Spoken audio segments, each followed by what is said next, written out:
When the spawn meets world, when the spawn meets world. What up, bros? What up, bros? And welcome to Bruh Meets World. When it's Bro Meets World. Your boy Meets World fan cast. Welcome to episode 38. I'm Ceej. I'm your boy, Tony Curtis. And we have another guest. We got another guest. Hi, guys. I'm Mariam. Oh, go in all breathy. Yeah, doing a sexy voice. Yeah. I'm trying, guys. This is my first podcast, so. We appreciate it. We appreciate it. We do. Thank you for joining us. Do you mind telling us your history and how you worked your way over here? Yeah, what do you know of Boy Meets World? Like, what's your Boy Meets World? Like, what do you know of it? How has it impacted your life at all? Yeah, so I mean, I watched the entire series probably a couple times when I was growing up. I was a kid, 90s kid. I'm a little bit young. I mean, much younger than TC, but pretty much. Oh, burn. Him and I are almost.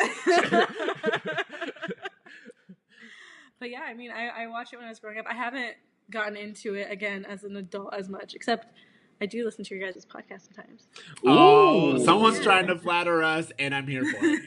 It's working. Who were you in high school? Like, how was your high school experience? Oh, this is funny because I was just telling you, I was like, you don't even know who I was in high school. No, I know. I'm very curious to find out. Well, first of all, I didn't do my entire high school in this country. I did 1 year in Jordan. And then, so I know you know this, but CJ, I don't know if you know this. I actually used to wear hijab in high school. Okay. So I was like, conservative Muslim girl in high school, but I was not conservative like I was supposed to be, but I was actually really outgoing. I wanted to be friends with everyone. I had a secret boyfriend. I was definitely living a double life. Well, I know so you were a teenager. Yeah. Well, I know that based on your approach with pepperoni. They're very fast and loose with these rules. So, do you mind for our listeners to explain how you and T know each other? Because there's clearly a familiarity there, and yeah. All right. Well, Mariam is my girlfriend. We've been dating for a few months now. However, she lives in California near you, and I live in Florida. So, which is a terrible decision. I just want to put that out there. A terrible decision, but explains all of my frequent trips to California. Yeah, you guys, he wasn't just coming to see me, even though he made it seem that way. I try to see as many people as I can when I'm in Cali, but hopefully I'll be there on a more permanent basis, so I won't have to squeeze as much in. But there we go. But yeah, we met via Instagram, actually. Yep. She slid in my DMs. Okay. DM slider. 100% true, though. she's a DM slider, and it just happened to work out. So here we are. That's great. I think that is making okay. Well, this is a perfect combination for this particular episode because the episode has a lot going on, I feel. And it explores what being in a relationship, getting in a relationship, even relationships ending. It does that whole arc in a succinct amount of time, but also it says very different things. And it comes at it from different angles, and I just want to get into that. I can't wait to discuss this Wendy character because there are so many times where I'm like, are we rooting for her? Is she crazy? Yes. Is she supposed to be the sweet girl? Because at times I'm like, I love her, and other times I'm like, chick crazy. So I have so much confusion around her, and it seems to me throughout the episode, the thing that was missing, and the thing that's missing for most failed relationships, is communication. Correct. And that's kind of what I picked up from this thing that, this relationship seems like it could have worked if only Corey had actually communicated his issues. Correct. Mariam? I don't know. I actually came at it from a totally different angle. I can see that.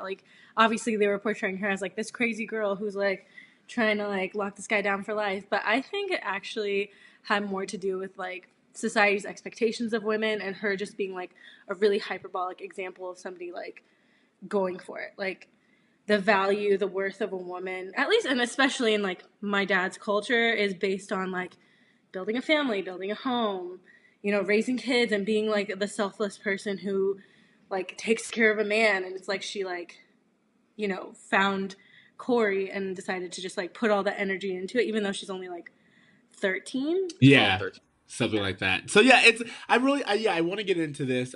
So let's get into the episode. I'll do the tell me about it. Tell me about it. There we go. This is season 2, episode 15.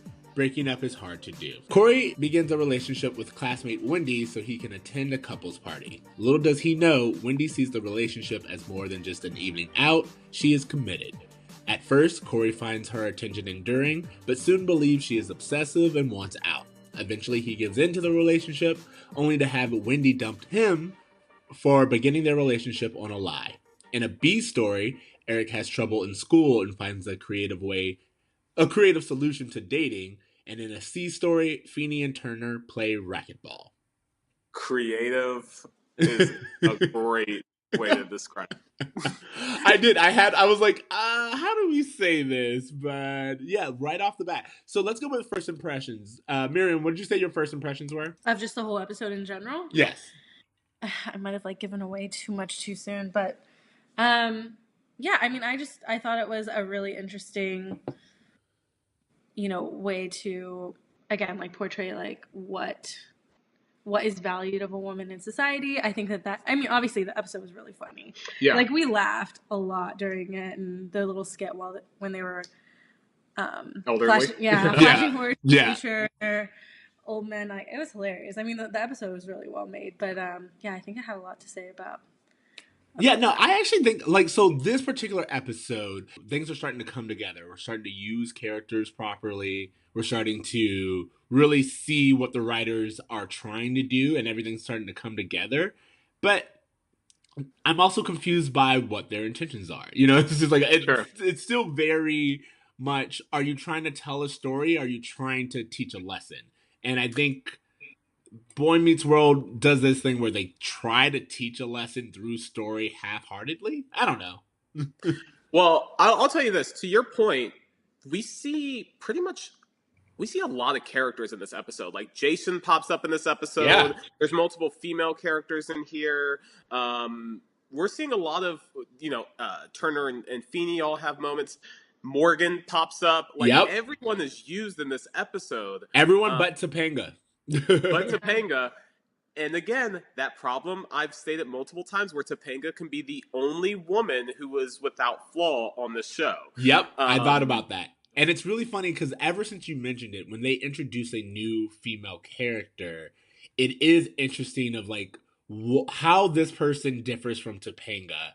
And, you know, is this a fully formed girl? Most likely not. You know, does she have... Well, it's just interesting because to Mariam's point, I do think that it's highlighting the expectations that are different between men and women when it comes to approaching love. Correct. And for this girl, love is like, oh, you wanna go out with me? I can tell my friends, like, this is legit? Sure, whatever. I don't care.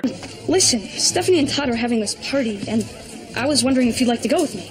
Well, Corey, this invitation says couples only. Oh, that. Well, if we went to the party together, then we'd be a couple. I think you're just looking for a date. No, I'd really like to go with you. So you want to be a couple with me? Sure. You do? Yeah, I do. I do too. This is wonderful, Corey.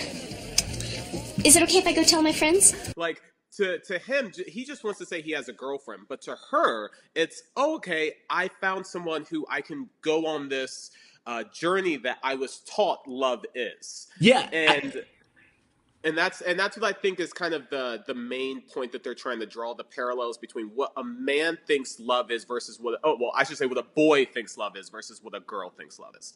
Yeah, what's also really interesting with that is you get this moment of Corey being happy in the relationship with Wendy, and Sean being like, "Oh, you loser! You don't understand how this works." And that's kind of what bugged me about the episode too, is because they really had an opportunity to make Wendy like a decent character, and like how much more interesting would it have been if like they worked it out and they kind of dated for a few episodes. Like, why does it have to be this one and done thing? Although I do need to point out that this is the same Wendy that we saw in episode 2 of the season, Yeah.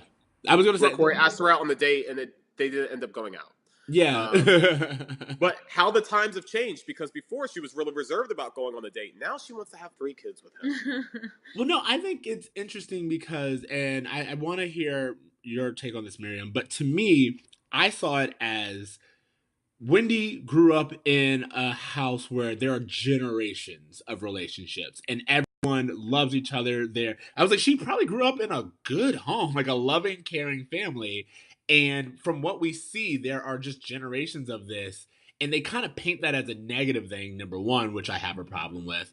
But on the other hand, so there's this young girl who's trying to replicate what she knows as a healthy marriage or a healthy relationship. And of course, she's going to jump into it a little wholeheartedly. And I feel like even if they removed the scene where Amy's like, oh, she is crazy, they would have done a really good job of painting her, because I think from what we see in the text and in the script, Wendy's she's good. She stands up for herself. She knows what she wants.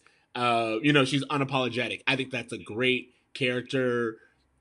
I think that's just a great character. However, the part that's bad is when they make her seem like she has the problem, even like a little bit, like, oh, maybe she is crazy. And I think, that's where we really come up with this flaw.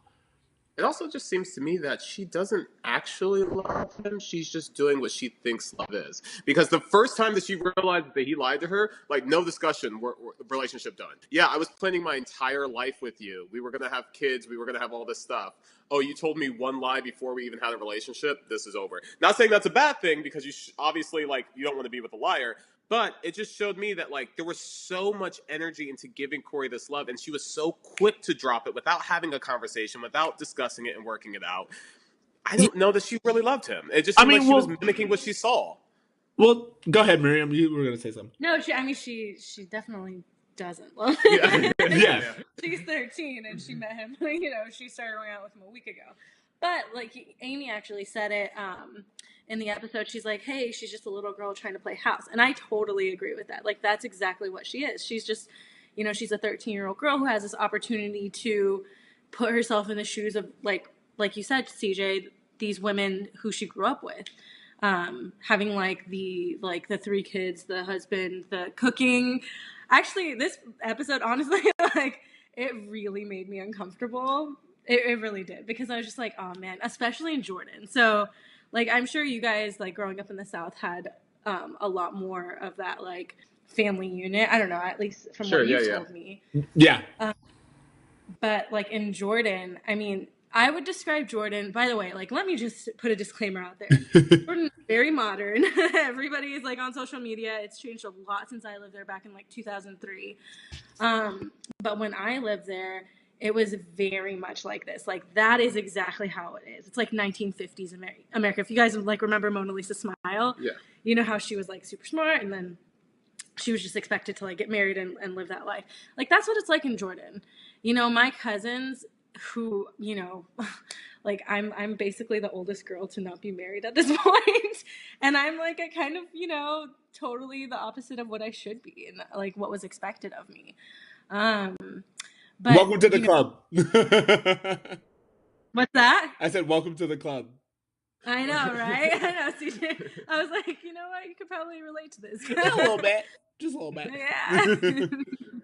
But yeah, in Jordan and, in a lot of different cultures, it's really, you have this, like, path painted out for you as a woman or as a girl that, hey, it actually doesn't matter, like, how educated you are. It doesn't matter how successful you are in business. It doesn't really matter, like, how independent you are. At the end of the day, your word, what you're supposed to do and the, like, your mission as a woman is to get married, have kids, and take care of your man. And, like, I really saw this little girl just saying, like, basically owning that and really trying hard to be that when, like, obviously she's way too young for it. Also, she doesn't see, like, the other path. Yeah. She doesn't see that there's another way.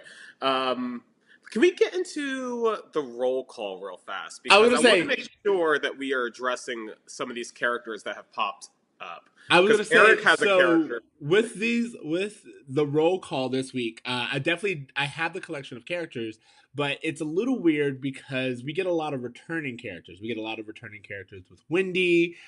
Jason makes a return again. And so we do have like people that we're familiar with that we don't actually have as the main cast, but we get some new characters, and I love that you brought up Dominique, because Dominique, I think, is worth talking about. I had some real issues about this. So real fast, just to kind of touch on Eric's story, this is the first time we're seeing Eric get a hard time for doing poorly in school. This is going to be a reoccurring theme that we continue to see.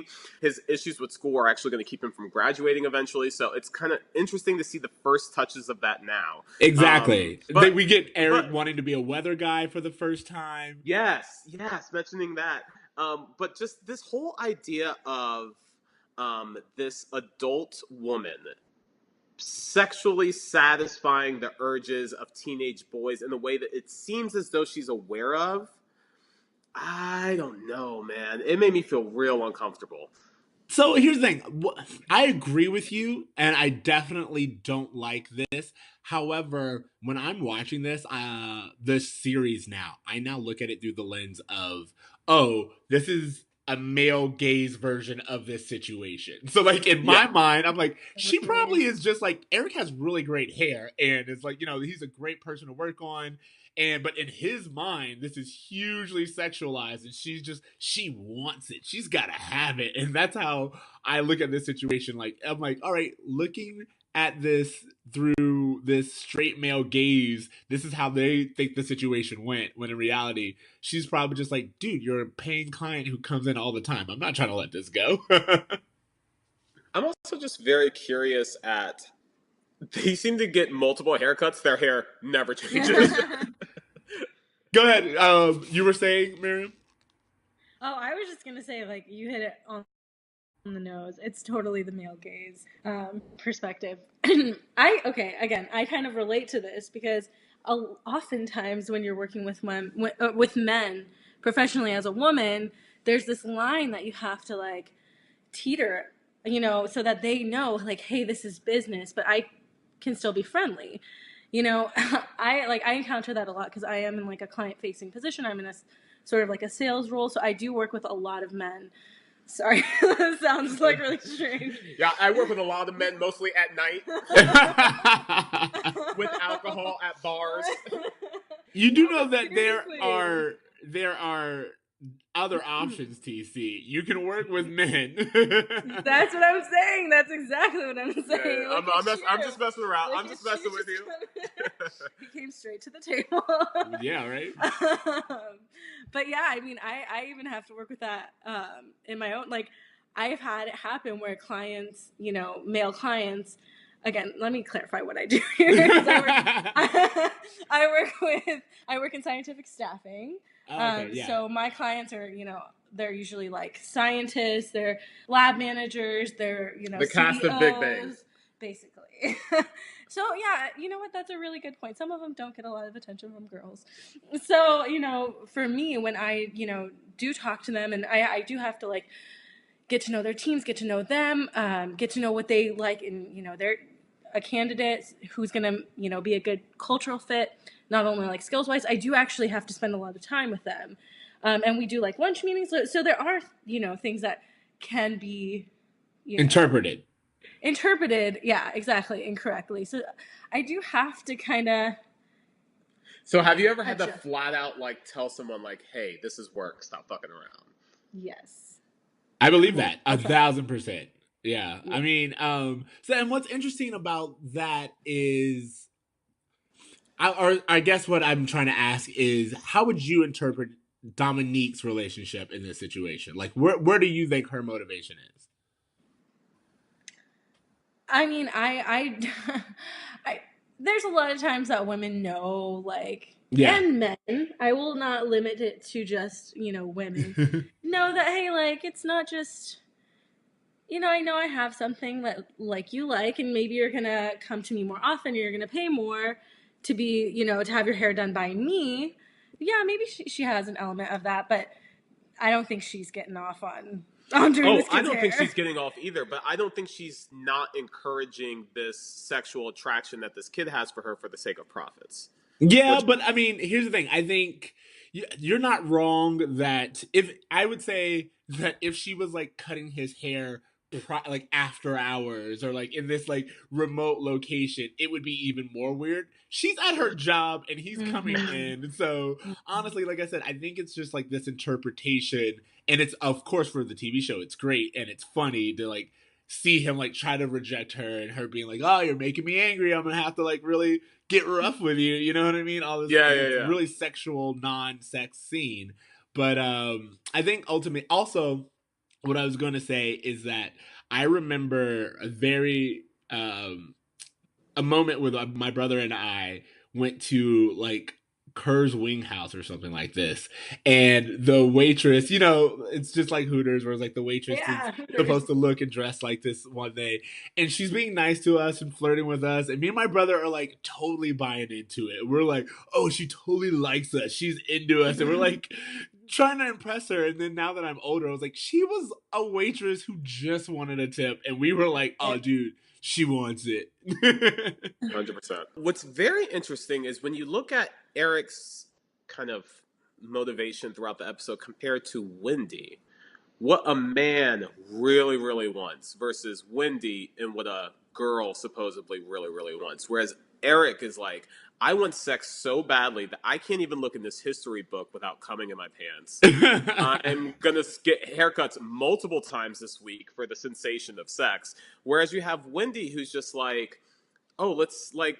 build a life together. I don't know. It's just a very stark contrast, more so than even Sean and Corey when you compare Eric and Wendy and their motivations for love/sex and what's more important for them in their perspective. Yeah, well, I think it's also teaching us like this. I think what you're getting at is like the gender roles that are ascribed to everyone, and like what it means to be a young man. And it's like, don't get me wrong, they are right that your hormones are overwhelming and you can barely focus. And I do think, like, in my mind, when Eric was like, I can't think and I can't even focus on history without all this other stuff, I was like, actually, that's kind of like something we should talk about. That's like, that's something worth looking into. The fact that you're so distracted by girls you can't focus on history, that's actually something that is worth exploring. But since it's all teenagers are horny, it just gets dismissed. And well, and especially not just all teenagers, all teenage boys are horny. Yeah, that's common. And then the same thing with Sean. You have Sean who comes in and he's like, "Oh, you're with a girl for like a whole week, dude. You gotta move on. Like it's already the too episode starts with Sean telling us that he got his very first erection. much." The episode starts with him making out with a girl, looking at Corey and saying, Remember in health class that section on the movement of blood? I understand it now. Yeah, exactly. "Are you kidding me? Yeah. Did the kid just say his dick got hard on the ABC TGIF?" That's what I think is funny. They're finding very clever ways to talk about sex without actually talking about sex. I know I looked at Mariam, but I was just like, yeah, he just said that. Yeah, he did. I made note of it too. But yeah, what? So we have Sean, who's trying so hard to get Corey to break up with Wendy. But to your point, Ceej, that you made earlier, there's times where Corey seems like he's enjoying elements of the relationship, and then we find out at the end that he actually misses her when she ends up leaving. I kind of just wanted to talk about this feeling like you should break up with someone just because it's high school or you're young or you've been together long enough, you guys should break up now. Have either of you ever been with someone in adult or even when you were younger or had a crush or something that your friends were just like, oh, you're still doing that? I don't know. I guess I just didn't understand this whole perspective Sean was coming from of just like break up with her already. No. No, and here's why. It's because I've never been open about a relationship, like, with anyone, like, until you. Aww. That's disgusting. I'm so sorry, God. Yeah, I've always just had, like, these secret relationships. And I get now, like, looking back on it, it wasn't just like because I wasn't going to be accepted in my family or in my like social circle that I had a boyfriend, but it's also like a protection of sorts. Like I don't have to answer to anybody about a relationship that could be unhealthy or could be going on too long. Anyways, I'm getting into this a little bit too much, but to be honest, like it's never happened to me because nobody's ever had an opportunity to comment on my relationship. But I do think that that's important because what's interesting here is this like performance of being in a relationship is what is actually what Corey even wants to partake in. I mean, like the episode starts off because they got invited to a couples party in high school, and I was like, who is doing this? Who's hosting couple only? Did they ever end up going to the party? Exactly, right? Like, did you? That was the whole premise of the episode. Yet we never see this party or hear about it. Yeah, that's what I thought was funny. But like, it's so Corey's like, oh, everyone's paired up, we can't go, and then you look at Sean, and Sean's like, look, I can get anyone to go with me because I just have a relationship every hour. And so Corey wants to participate in the appearance of being in a couple, which is why he even starts off dating Wendy. And then when Sean's like, hey, this is kind of like you're still with that same girl, before you know it, she'll get invested, God forbid. Corey's like, yeah, but I liked her. She cares about me and she does all this other stuff. And then after that conversation with Sean, he starts to look at their relationship different. I have to say that I've been on both sides of this. I've been on the side where I've been single and I've been invited to a couple thing, and it was a little awkward being the third, fifth, ninth wheel, whatever. Like, that is sometimes awkward depending on what it actually is, especially if you're around nothing but couples. That's literally my life, but continue. I've also been in a group of couples where it's that discussion of just like, oh, we're all going to do this. We should invite so-and-so, right? Well, he doesn't have anyone. I don't want him to feel left out. Like, and that having that conversation, it being a little awkward. So, I mean, I've never flat out gone to something that was couples only, but I've been on both sides of that conversation. And it isn't easy, I think, for anyone. But I always try to side more on, no, invite them. Like, yeah. Be that. But let's maybe like have them bring a friend, have them bring someone else, or maybe we can invite someone else. I don't know. No, I think as the single friend, I think the invitation's always welcome. You know, invite me. I can decide whether or not I want to attend. And again, make it, if it is going to be mostly couples, then make it open for me to bring a guest if I want to. Just say, hey, it's going to be mostly couples. But you're under no pressure to bring anyone. That in itself is fine. It's when you're excluded for something, which Corey kind of picked up on, but he also used discrimination. And I was like, it is, but like for the sake of the 90s, I don't want to go there with you, straight white man. And then also this idea of being inclusive and just not limiting people and their choices or judging people for their lifestyles for where they're at. Because I think it's interesting that, again, he starts to question it, not because he doesn't enjoy the relationship, but because Sean's like, you've been with her too long. And that's when the episode takes a turn with Wendy. It's like Wendy is seen as doting and like feminine, as Mariam had brought up earlier, but it's not played as a negative until after Sean brings it up, and then it's like the showrunners up her crazy a little bit. Because I was going to say, it's not just this perception of Sean whispering in his ear. Wendy admittedly says a lot of stuff that to a 12-year-old would freak them out. Like, hey, we're going to have 3 kids. Her poem leave was called, me or if you I'll leave, die. I'll die. And you know what? I have a real problem with that poem. Here's one written by Wendy Jansen. It's called Leave Me and I'll Die. Our love is a flower that blooms in the sun. Our love runs deeper than deep rivers run. Our love is so strong that it makes me cry. Leave me and I'll die. I will die, die, die.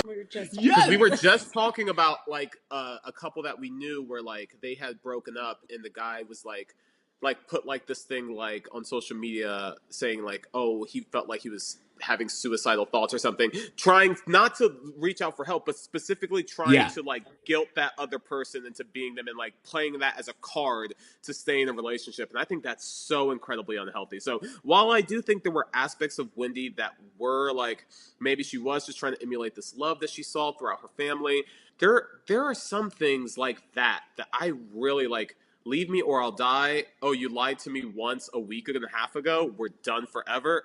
There's something going on with this chick. Yeah, but I think, okay, again, and I'm not like defending Wendy as a stable person at all, but, as a woman who grew up in a culture where that, was basically and is still kind of expected of me, like I can understand where she's coming from with that poem, like maybe, hey, girls are hormonal too, when you fall, like when you have this crazy crush, and I'm sure you guys have like experienced this, when you have this crazy crush, like you do really feel like, oh my god, like I don't know what this feeling is, it's hormones.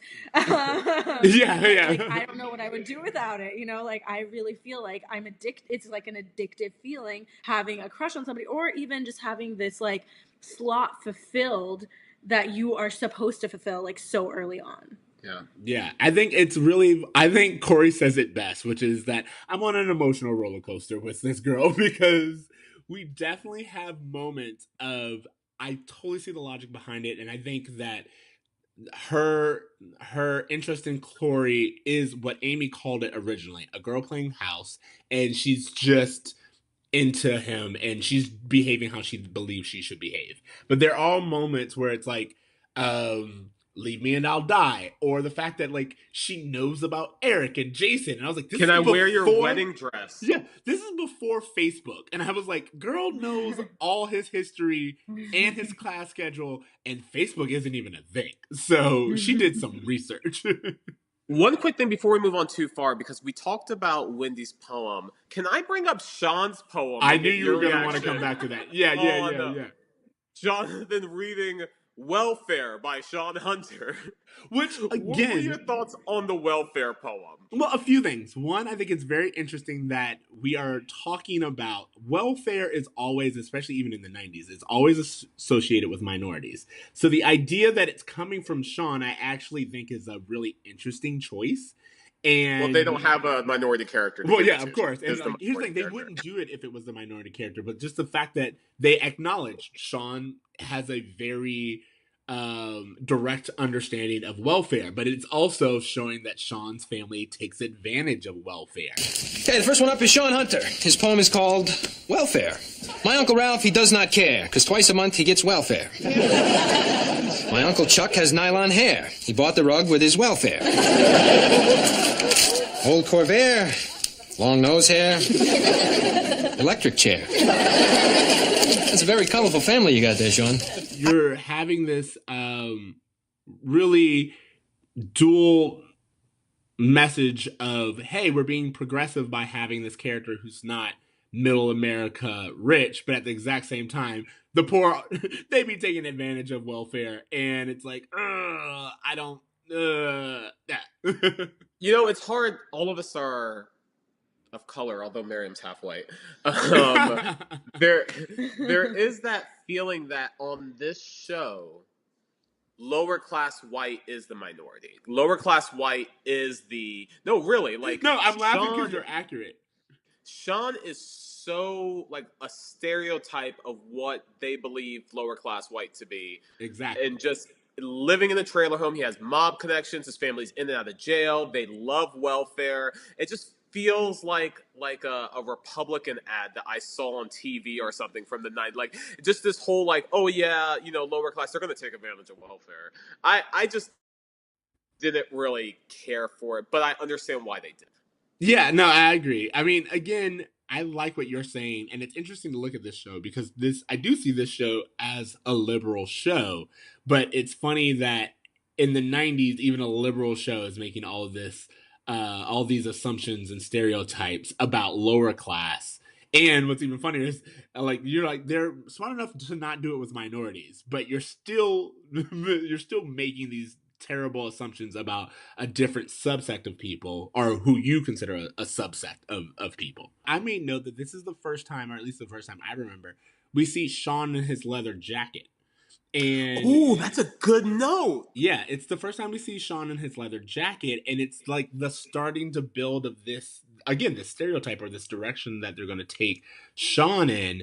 And, you know, again, he's also aggressively macho and the ladies' man, so they're starting to develop Sean's character. But I do think that it goes back to, what are they trying to say about where Sean comes from? And it's almost like it's associated with automatically a negative thing, even though at this point in time, as far as we know, Sean has two loving parents. You know what I mean? It's like, Sure. there's nothing wrong with his home situation as of right now that the story tells us about, other than the fact that he is working class, and actually he just lives in a different area than Corey does, because Alan's not exactly Mr. Bankroller. You know what I mean?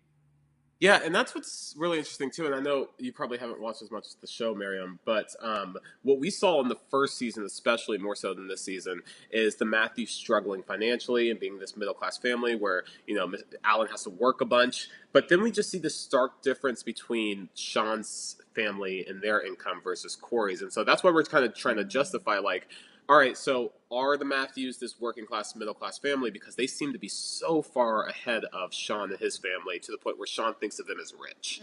And I think that's the thing that we've been trying to figure out. What are the Matthews financially? Like, where are they and how do they fit in? Because apparently Sean was close enough to walk there. So Yeah, it's not that exactly. You're not exactly. I mean, like, I don't know.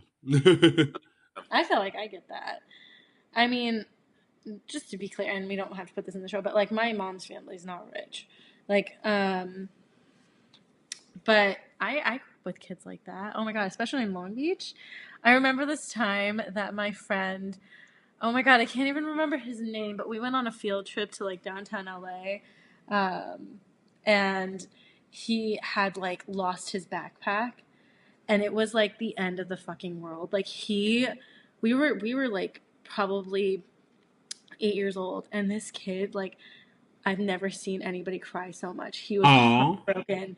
Like, this backpack meant so much to him, and he knew like there was no way that he was going to get another backpack, and like he was going to get in trouble for it, and this was like, to him, like his most prized possession. And I just remember in that moment, like as a kid, just being like, it's like it's a backpack, like you can just get another one, but to him, like, You he can't. couldn't get another one. Yeah. He can't. Like that. And my family wasn't rich, you know. My family, like, we were, you know, we're middle class or whatever. But I do remember, like, because I remember it so vividly, like, Yeah. there's a big difference, you know. You Sure. can be going to the same school and have two totally different You're right. lives. You're right. Yeah, I think that's actually very, very interesting. I'm glad you shared that story, because it does remind me of, like, there's so many things, especially with our time in high school, that I think about. And, you know, there's this time where I was very fortunate to not necessarily be the poorest friend in the group or anything like that, but also there are times where it's like I did feel like the other, you know, like the kid from the other side of the tracks. Like, I remembered, like, having to take the Yeah. bus Totally. to Looking in at a group of people who seem to have everything. Exactly. And you're right, like, measuring things differently. Like, I would be like, someone would be like, oh, let's just do this. And I was like, well, I can't afford to do that. You know, it's like or like, I can afford to do that, but like only under this pretense, and like I have to behave this way. So it looks like I'm still, you know, like, as with everyone else, but like, do other people really know that I'm not, or am I pulling this off? You know, there's just a lot that comes with that. Sure. Oh my gosh, yeah. Or if you're, again, this might be like totally off topic, but like both of my parents came from like very poor families, like on both sides. So like I said, my mom is white, but she came from like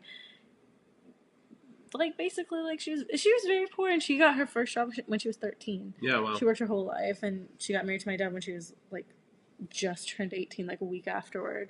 And my dad, same thing. Like, he grew up, you know, and I struggled with my dad growing up, and like as I've gotten to know him, like as an adult and as a person, like I get some, like, sometimes I get it.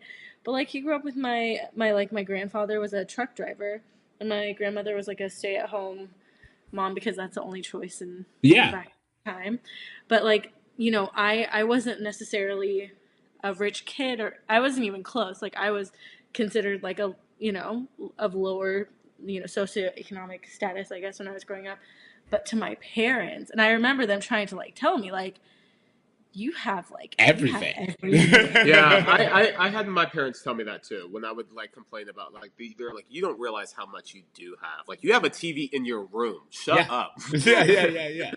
I think it's really funny because as you get older, you realize the sacrifices that your parents make. Like sometimes it's in terms of money. Like someone told me that once you have a kid, you never have extra money. Like it's just like if you have an extra $20, in reality, you owe someone $40 because your kid can just come in out of nowhere and be like, "Hey, I need this," and you're gonna give it to your kid, and it's just like, and so now you're negative, and so like that's like financially, but then I think of just in terms of time. When I like think about my day and what I'm doing to take care of myself, and like just to get out of the house or do things.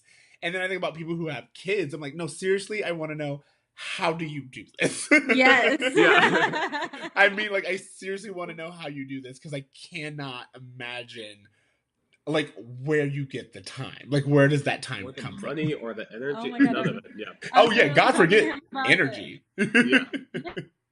Yeah, and I was just talking to you about this. Like this last week has been the busiest week. I feel like, I mean, it can't be, but it felt like the busiest week of my life. And I legit told him, I was like, I don't get it. Like, I don't get how my mom worked with kids. Like, there are 4 of us, and she worked my entire life. Like, how? How did you I do really this? I can't. I don't know. I can barely take care of myself. I can't have 2 kids. I can't have 2 plants. I can't have 2 events on the same night without freaking out. It's just like so. Oh yeah, totally. Something I wanted to ask you guys, because obviously for me, I was definitely looking at like the girl's perspective, Wendy's perspective, and like the women in the episode, and focusing a lot on that. But I was gonna ask, like, definitely in like the flash forward when they were 2 old men and they were Hilarious, which by was the way. so They funny. want you to want you take to the take the roles. role. Iconic. It is. Here's the thing. It's as iconic of a Boy Meets World moment as Underpants. It's just like, Yeah. there are just like certain moments with Boy Meets World where it just lives throughout, and this was one of those so scenes. far beyond even this episode. I just feel like this is just a really iconic moment, and it's one of those moments that in the series finale they flash back to. Exactly. Again, Yeah. it's one of the most pervasive Boy Meets World moments. But going back to your point, Yeah, go ahead, what we're saying. Oh, I was just going to ask about like the idea of a man's success in life, right? Because I think it's pretty clear that you can, or at least what I got is like, hey, a woman's success is if she snags a man, gets her to commit to her for like, her whole life, have kids, take care of them, know how to cook. Like that scene where she's making scalloped potatoes. She's 12.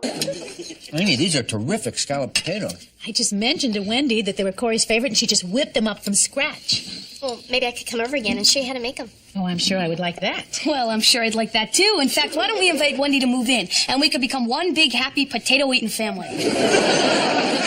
Well, I don't just make potatoes, Corey. I can make fun stuff like Belgian waffles. With whipped cream and strawberries? Whatever you like. Ooh. I can make whatever you like. What? Like that, like even as, like Roseanne, you've met my sister-in-law. That other night, I went over to her house and she had all this Arabic food, which was like, oh my God, I loved it. And I was sitting there like, and I told her like, I haven't had a hot meal in like 5 days, because that's true. Like during the work week, oh my God, I'm eating like I believe you. deli turkey. I'm like surviving basically. And I was like, oh, I haven't had like a home cooked meal in a week. And she's like, Mariam, do you want me to teach you how to make this? And I was like, girl, I don't have the time. And she's like, well, but, oh God, this is really personal. But she's like, well, if TC's going to move here, like, don't you want to know how to cook for him? And I was like, I'm going to send him. I'm gonna say, bitch, you to know learn how to cook the eat. meal? Like, what the fuck is that? No. You know how to order food. Yeah. Like, excuse me. Okay. But anyway, so the idea of success to a man, because I think in that scene, you know, Corey saying basically like he was with her for 90 years and almost like he wasted his life kind of. And like Sean comes out and was like, oh, I've dated 1,000 women and it's kind of Pointless. idolized. Yeah. And I do think they come to that moment where Corey's kind of complaining. Well, again, this is the futuristic fantasy. Corey's complaining about like, you know, I've had spent 90 years with this woman who's constantly by my side. But Sean is envious of this, of talking about his failed relationships, even though he goes straight to an adult woman. Which I love it. I love the bit. Here's the thing. It's fun. I love the bit. They're in the old man makeup, whatever.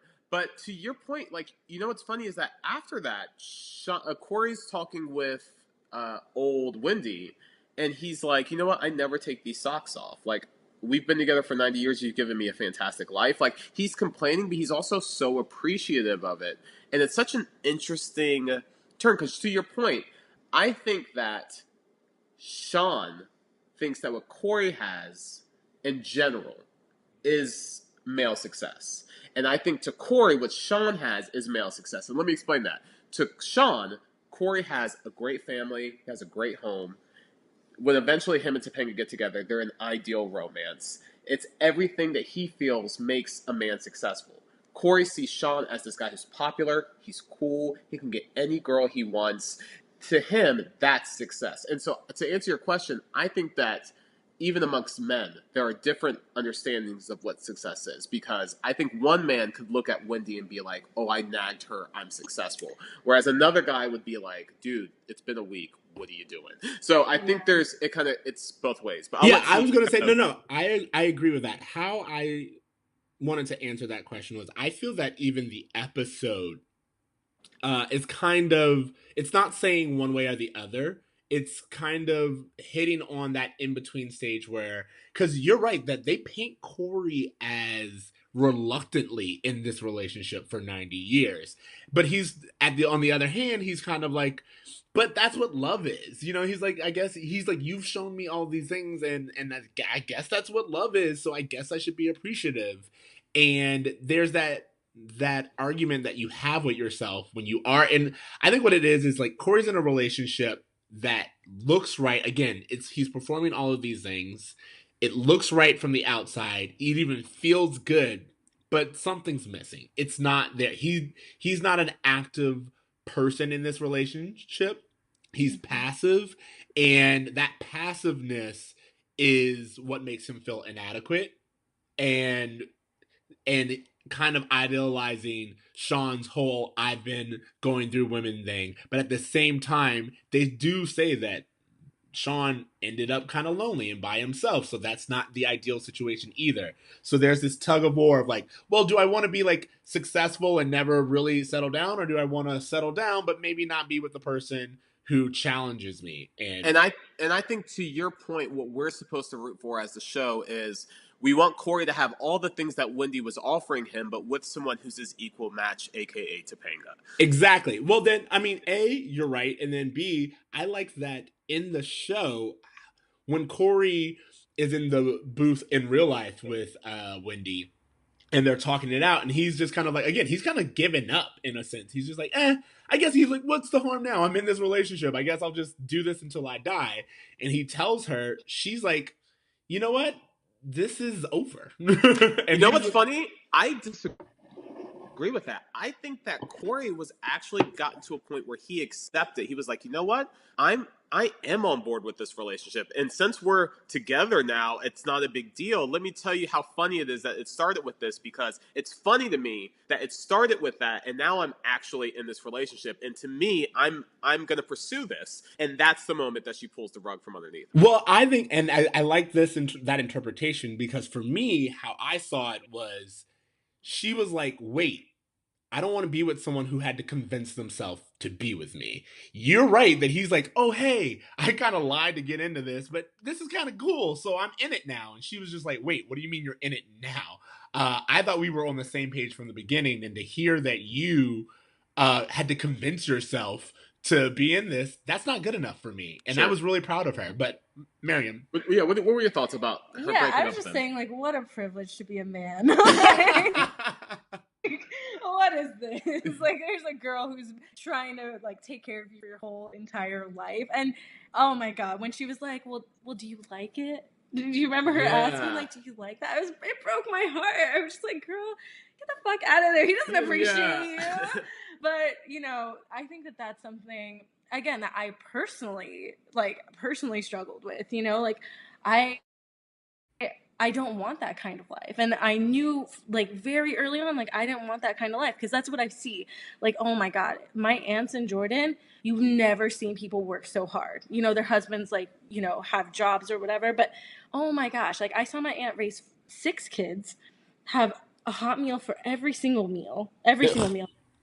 Literally, like, clean the house top to bottom, scrub the floors every single day, like, host people, freaking everything. Like, this woman is the hardest worker that I've ever seen.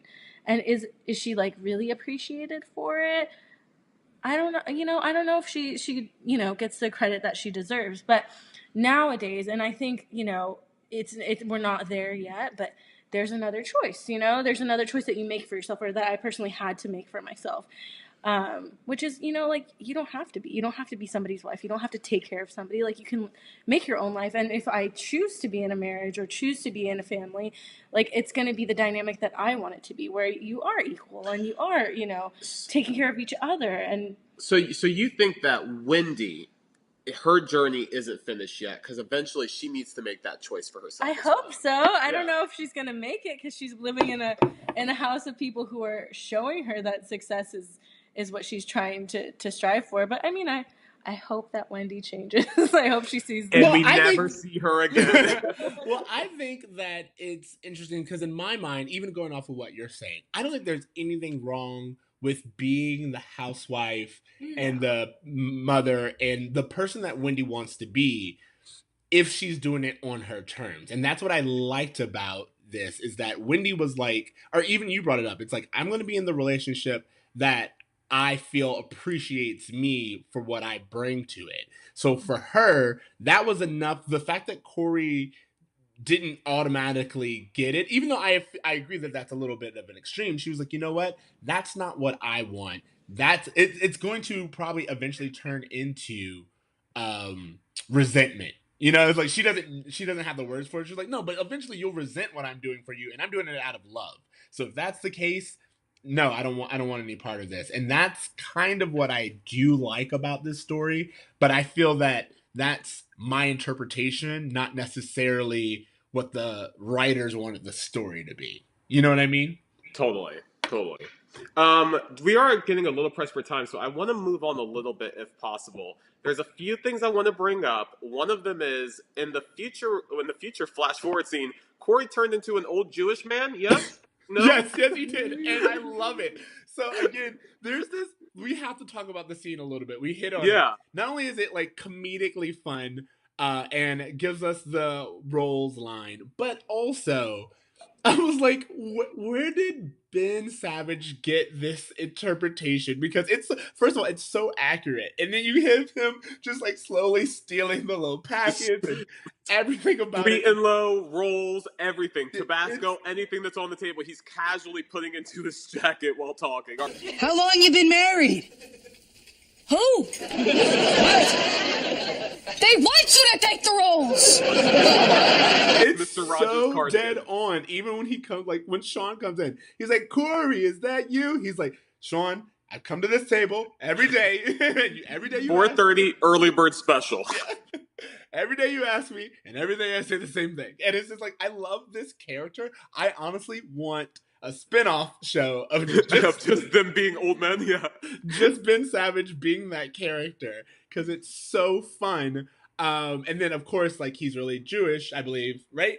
Ben Savage? I don't know, because you know what's funny? There's multiple times where I think like Ben Savage might be Jewish based on this show, but I've never once thought that of Fred Savage. So that's why I'm just very curious. Give me 1 second. I'm looking this up because I definitely want to make sure before I just... Yeah, they're Jewish.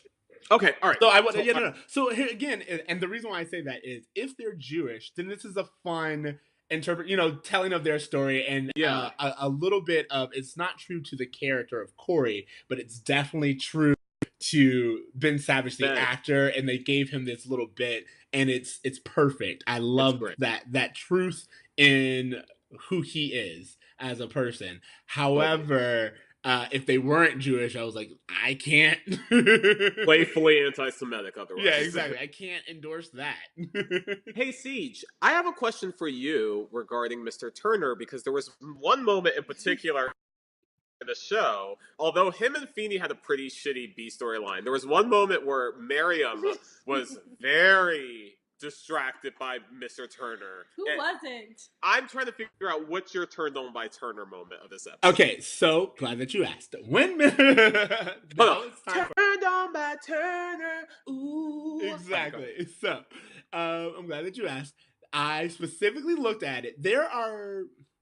I would say that this episode, first of all, kind of threw me off because the wardrobe seemed off. I was like, has it been several days? Is it one day? Because Mr. Turner, we see him in the same outfit for like 2 to 3 different scenes at first. And I was like, wait, how long has this been happening? At one point, Mariam pointed out that she was like, hey, do you notice that all the boys on the show are wearing the same outfit? Yes! They're wearing baggy jeans, a flannel shirt, and a vest. Every single one of them. Yeah. And then what is supposed to be after the game, he's in a new outfit. And I was like, okay. But you know what it is? Ultimately, no matter what, those goddamn booty cupping jeans. Those black jeans. There is one part where I guess Feeney just like, I don't know, won this racquetball game, whatever, who cares. Turner, for no reason, puts a leg up on the bench. And Mariam the entire time is like, are we supposed to focus on anything other than his dick? Because I can't. No, honestly, like, first of all, I just want to, like, point out, I do like the second outfit better. The post-racquetball game outfit is way better. I mean, it is ace. And, that was, like, I will say that the hair is starting to bother me. Like, I don't know. Like, now, it's just, like... It's comical. Yeah. I don't know. What did you think of his hair? What did you think of Turner? Because this is your first time seeing Mr. Turner as an adult. What did you think of him? I mean, it's not my first time. Oh, excuse you. Maybe that's one of my porn channels. In my dreams last night. Well, I said he's like every 90s girl's fantasy. But no, the hair is disappointing now. But you know, it worked for him with that outfit and that. Baby, don't look at me. And that body. Yeah. No, here's the thing. I've been told TC has promised me wife beater wearing Mr. Turner. Oh, there is a Turner in the wife beater scene. Actually, I think it's this season. All right. So all I'm saying to is their apartment, right? For the pop quiz. Yeah. And they see and he's in the tank top. You remember this. Wow. Wow. All I know is I was promised it.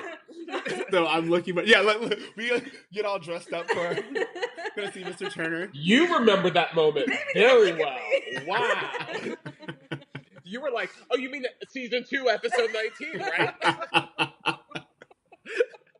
That's amazing. All right. So I love multiple it. people are turned on by Turner. Got it. Yeah, love it. I mean, and I wanted to acknowledge the Mr. Turner and Mr. Feeney storyline, mostly because it's not great, but it does use the characters in a believable way. You have Mr. Feeney kind of like, usually he's always ragging on Mr. Turner or like telling him that he has a lot to learn or anything like this, which this one did as well, but it definitely Mr. Turner made assumptions about Mr. Feeney, and he was like, all right, you know what, I'm gonna play into this. And it was a fun little thing between the two of them. And I also saw it as like George reaching out for some kind of like adult relationship, which I think is really cool. 100%. I will say that we definitely see more of this dynamic of Feeney trying to show Turner that he's not this old curmudgeon guy. He's young and he has energy. Apparently, he's slamming puss left and right. We're constantly hearing about Feeney being vigorous and all this other stuff. But one of the things I did want to say that was kind of funny, why does Jonathan have all of his racquetball equipment in his school? He is neither playing racquetball or at school. He has no reason to bring it in. He rides a motorcycle, so where is he keeping this while he's riding?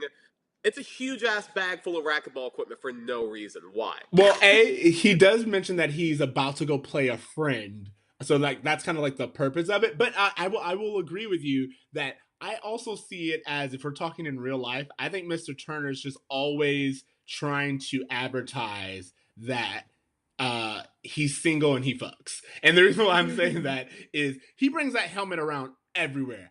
I know people who have a motorcycle. You don't need, in the hallways in the middle of the day, you don't need to bring that helmet around. And then he has this swinging dick, bro. Yeah, exactly. He's just swinging dick.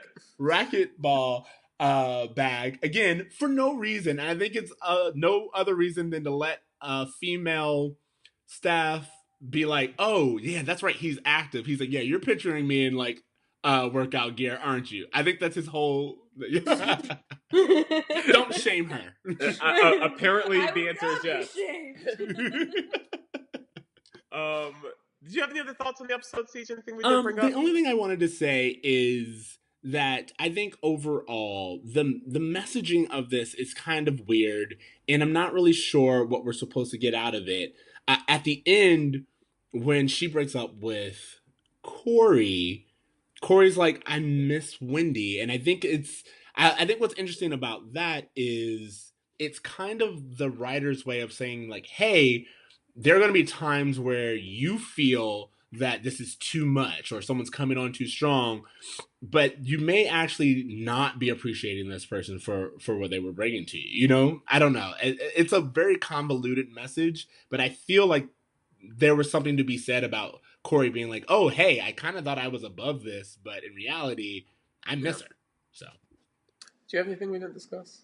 No, I actually was going to bring up the same thing as, when they actually got Corey's disappointed. It's like, hey. You know what I noticed in that? He's disappointed he does not fight for her.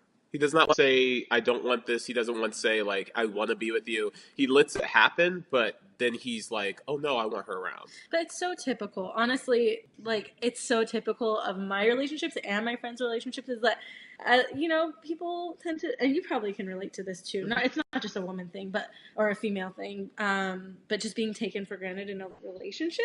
Sure. A lot. Because, again, there's really high expectations of what a woman is supposed to bring and not necessarily the same of a man. So, bra moment. Bra moment. Okay, so the bra moment is the moment that we see in the show that for whatever reason it's like, whoa, this doesn't align with 2018, like how far we've come in this since the show originally aired. And I think is this idea of a woman having to do all of these things in order to win over a guy. She felt like she had to memorize his schedule, be there all the time, make him his favorite food. Like she's doing all of this when she really doesn't have to. And so I think for me, and it seems like for Mariam as well, and I don't want to speak for you, but that's something that I was like, bruh, why are you doing that? So, yeah. No. Go ahead. Yeah. Oh, sorry. Do I have a bro moment too? Yeah. Same. And then I also noticed, maybe with the exception of the girl who asked Corey to help her with English, but still, every woman in this episode was like doting or like in service of a guy. And that's what I was like, nobody in this is like really doing their own thing. It's all surrounding like either the family unit or like a significant other. Yeah. But that's really. Oh, sorry. I was gonna say because CJ, like you said, something really important, and it's not that I don't like if you want to be a mom and like be like I don't look down on that at all. I'm talking about like the choices that you have and like going for the life that you want and having the choice to do that. That's. We don't have a lot of time to get into this, and I do want you brought up the girl that hits on Corey. And this is something I wanted to talk about. I know we don't have time. But that was hey, they want you because you're in a relationship. That was like whoa. We'll play the clip. But like there's this point where Corey is just like standing by himself and some girl's like, hey Corey, can we like study sometime? Yeah. And Sean, like, don't get me wrong, he's not wrong, but Sean says like this little note of wisdom where he's like, oh, Corey, are you that clueless? Clueless? Obviously, I'm the one who knows what the homework is. They don't want homework, they want you. Why? Because you're a couple. You're off the market. They can't have you. They want you more. What sense does that make? You're hot. Use it. Go for it. It's because you're in a relationship. Girls want what they can't have. And you're like, okay. Like, we should really talk about this message some more. But I will say, though, it's not entirely inaccurate. again, it's not that it's not inaccurate, because I agree. It's like, I agree that people want what they can't have, and there is science to back that up. At the exact same time, to say it in this way, it's very judgmental of the women. Generalized, yeah. as It's all opposed women to, want what they can't have. That's Oh my god, we talk like, about men this a have lot. always. But also, it's really funny because if we go back to this, they make fun of women very often with this show. They'll make fun of women for doing something that later Corey does immediately, and there's like, it's sympathy. And what I'm saying is, like, girls want what they can't have. Corey gets broken up with. I miss Wendy. Yeah. Like, And you almost wonder, like, was that intentional for them to kind of paint women as this only to have Corey? No, it's not intentional. You're shaking your head no. It wasn't. Here's the thing. I think it's what we talked about, where it's like, when you look at it again, you see these mirrors, but it's more hypocritical than it is trying to, like, purposely show the common ways that people want what they can't have. Yeah. Do you have a grade for this episode? We typically grade our episodes between A through F, depending on how much we enjoyed it, how well it was written, how well it ages. Yeah, I would give this one like a B plus. Yep. Yeah, I thought it was actually really funny, really entertaining. If you can talk about it and think about it the way we have, and it's, I think it does have like kind of a lesson or a good meaning. But again, for me, just seeing that made me really uncomfortable because it was kind of like looking at my own 13-year-old self. Wow. Yeah. I agree. I give it a B plus simply for they want us to take the roles. It's a decent enough episode, but there's an iconic moment that I have to take into consideration, and because of that, it gets the B plus for me. You guys really convinced me, because I was on a B. This is gonna get a B, but when I think about the iconic, they want you to take the role, almost borderline to where, like, if you were to shout that at a public place, there's a chance that someone would know what the hell you were talking about. I absolutely agree, because I saw, like, I forgot what it was, but something happened where a reference to they want you to take the roles was said in an unlikely space, and I was like, Boy Meets World reference! So B plus. Okay. So how about homework? Do you have any homework? Yeah, I have homework. I guess two quick homeworks. One is the movie Casper, simply because the girl who plays Wendy in Boy Meets World also plays a role in the movie Casper. She is the mean girl in Casper. But since it's Halloween and I'm trying to watch a bunch of Halloween-y movies, I'm going to recommend the 1990 classic. Christina Ricci had a huge crush on her. Mm-hmm. Although the movie is extremely problematic. We can discuss it later, but we're essentially rooting for this girl to be in a love relationship with a dead kid. I don't want to get into it too much, but there's problems. Yeah, I'm gonna look. Actually, let me watch it and then get back to you. I really like it. And what was my other one is just a podcast called Today Explained. If you've watched Explained, the Netflix show by Vox, they also have a YouTube series.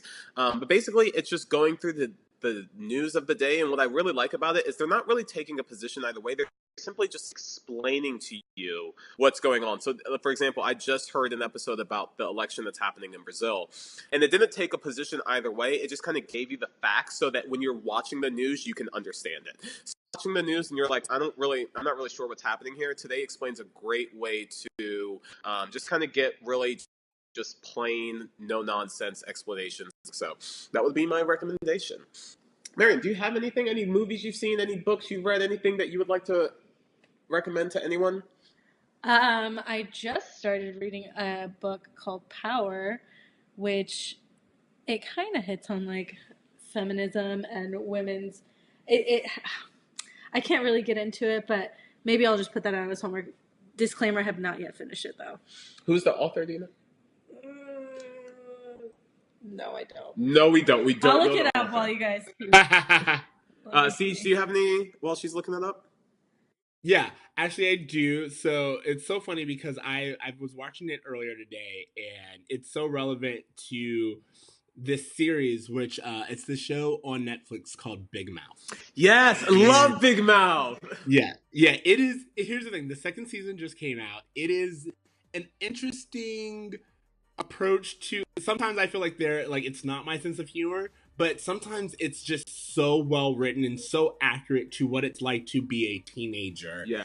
at that time. And they introduced this new character called the Shame Wizard this season. And again, it's just perfectly done because the Shame Wizard like approaches each and every child differently, and he has a different thing that he says, but they also kind of explain the relevance of the character and like why shame is kind of important in our in a society. So it's just a really good show that also explores puberty and growing up and making these difficult relationship decisions, and I just think it's worth the look. Awesome. Yeah. All right, so that is... Oh, wait. Who's Go your... ahead. Sorry, I was gonna say. So the book The Power is by Naomi Alderman, and it's described as our generation's The Handmaid's Tale. And the premise is like, what would happen if women suddenly possessed a fierce new power? But the way that I'm reading it is like when you actually discover the inherent power that you have as a woman. So it's actually pretty interesting. I'm actually really excited to read that. That sounds really good. I'll add it to my list. All right, so thank you for listening to Broad Meets World. Remember, you can find us on Spotify, iTunes, Stitcher, all the places. Make sure you leave us a rating. We love ratings. And you can follow us on Twitter and Facebook at Broad Meets World, or email us at broadmeetsworld@gmail.com. You can find me on Twitter at Extra Ceej. That's XTRACEEJ. Timothy. You can find me on Instagram at A Brave of Me. You can also follow me on Twitter for Anna Kendrick RT, Anna Kendrick Retweets, where I retweet everything that Anna Kendrick tweets. Mariam, do you have anything? I don't want to be found. All right, there you go. Leave her alone. Okay. So we really appreciate you guys so much. Remember to dream, try, and do good. Dream, try, and do good, guys. I like it. Later, brah. Later, bros.